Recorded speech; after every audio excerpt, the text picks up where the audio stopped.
Well, I say hello, motherfuckers, and welcome to the video, man. And we are here to talk about UFC Fight Night 169, man. And if you follow me, listen up, folks, man, salute to everybody. And I apologize for my picks that was way off last week. Your boy went 3-2 on a 5-card main. Man, it was sad, folks. But hopefully I can redeem myself today. And with the first fight on the main card for UFC Fight Night 169, we have Grant Dawson versus Derek Minner. Derek Minner is definitely stepping way up in competition tonight, and I believe this fight was given for Dawson to make his run. I choose Dawson, and I choose him in a good way, man. I believe he gets the finish in this fight. I do not see this going to the decision. I see him getting a stoppage in this fight. Derek Minner, I've looked over some of his fights before, and he does not do well with heavy strikers, and he does not do well on the ground. He is definitely a journeyman fighter. No offense to him, but I believe Grant Dawson was gifted this fight, man, to get him some seat time, per se, some cage time, some octagon time for this fight. Hopefully, I am right about that. Hopefully, it's a great fight, though. You know, you never know, man. Some of the fights on the undercard and stuff like that tend to be great fights, man. So I will be watching all these fights as well as the main card fights. But for this one here, man, I'm choosing Grant Dawson to move on to 15-1. We'll have to see what happens.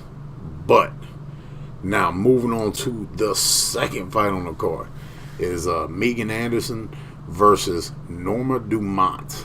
Norma Dumont is possibly my new best looking female fighter. If you don't know, a lot of y'all don't know who she is, man. I didn't either. I had to go look her up and watch some fights and do my, schoolboy on her. And Megan Anderson, man, has had her ups and downs, man. And you know how the mighty have fallen. I remember Megan Anderson being a main event for Fight Nights. I remember her, possibly challenging for the title and all that kind of talk and everything else. But Megan is not what she used to be, folks. And that's just my opinion.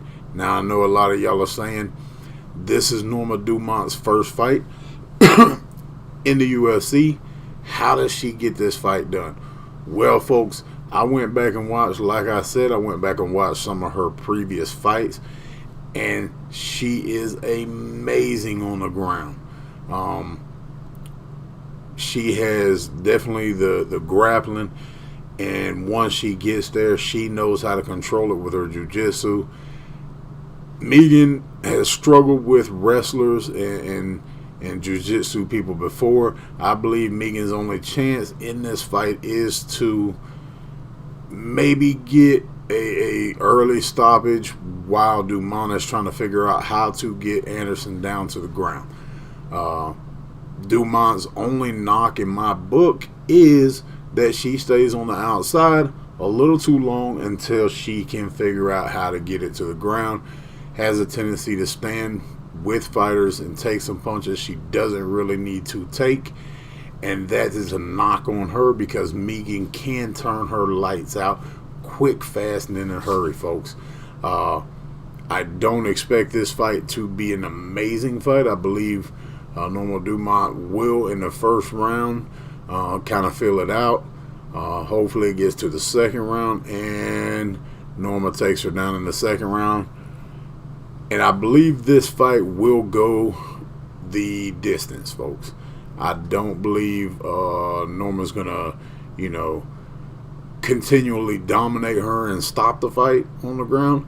But I do believe she gets her down, wins the points in the second and third round, That's just my opinion, though. Okay, so if you're looking for a possible fight of the night, folks, this is it, man. Kutabella versus Ankalaev. Listen, man, this is gonna be a amazing fight, in my opinion, man. I have this going down as fight of the night pre-fights, man.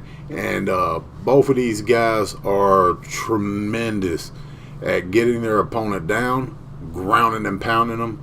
I do think Ankalaev is going to get the edge because his stand-up is a little bit better, in my opinion, now.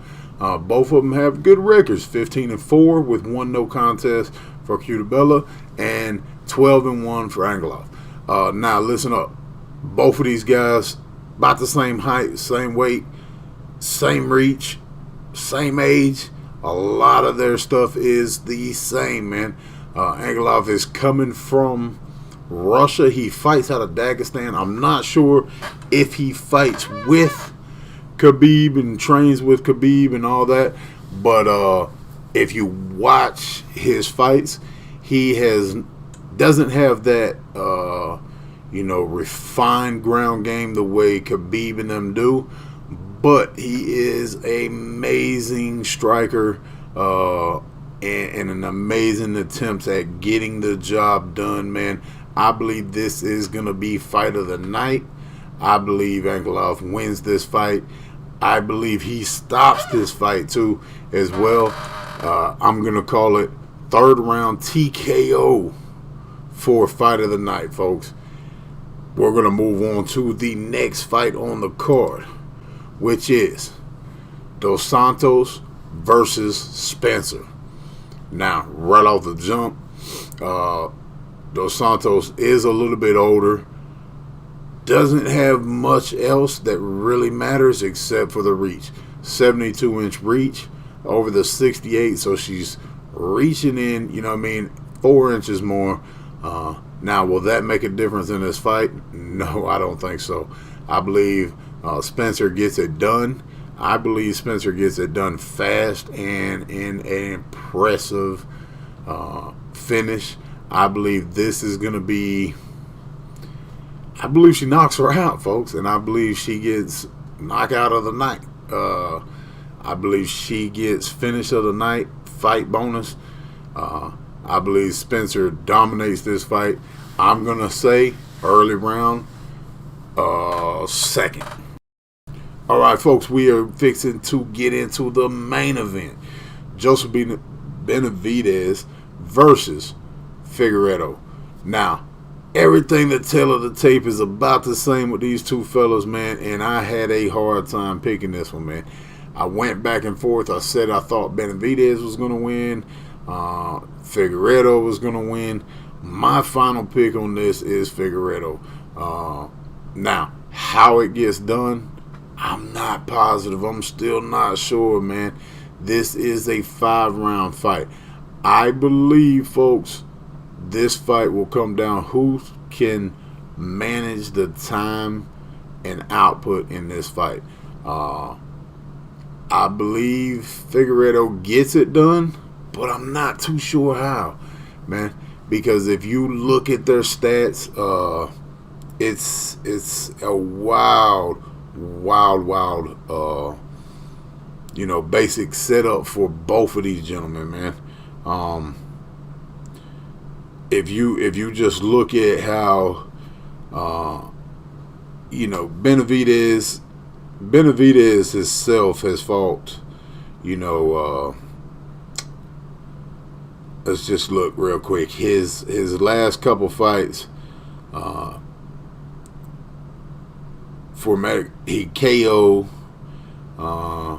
decision, 3rd round versus Ortiz. He's all over the place. Another KO of Alex Perez. Sergio Pettis beat him in the decision, which I thought was a close fight myself. But that was a good fight for both men. Now, Figueiredo, he's got a submission under his belt against Tim Elliott, which I thought he showed amazing skills in that fight, man. Now, he also has a decision over Pantoja, I believe that's how you say it. And Formiga actually beat him in a decision. It's, man, this one right here it's definitely got me wondering how this one's going to turn out myself. But I will say, I believe Figueiredo gets it done in the amount of time. I don't believe it goes to decision. I believe Formiga gets it done. I don't know what round. And if I had to say, I would say by submission. And I don't want to say what round. But listen up, man. Hopefully these picks are better for y'all, man. Hopefully they're better for myself. I do have a parlay put on this fight. I went Dumont for my dog. I went Figueiredo, and I also went with Ankalaev as my picks for my parlay. So, listen up, man. If you enjoyed this type of content and you like MMA, I do the live play-by-play hangouts every UFC event on Saturday nights or Saturday during the day, whenever it happens. So make sure you hit that sub button, turn the notifications on. That way you get notified whenever I go live on Saturdays to do the play-by-play. When I do my play-by-play, I try to do the best play-by-play I possibly can. Remember, folks, I am not a professional. I'm not a professional gambler. I'm not a professional commentator. But I do like to have fun. I do like to keep it, semi-fan worthy of watching the fights. So come hang out, man. We got a lot of people who come through and hang out. It's always a good time, man. People chatting. If you're watching the fights by yourself, come through, hang out. If you can't watch the fights at all because you don't have ESPN Plus, watching play-by-play is the next best thing, folks. It's like watching radio back in the day. So, with that being said, man, I am out of here, man. See y'all Saturday. Peace.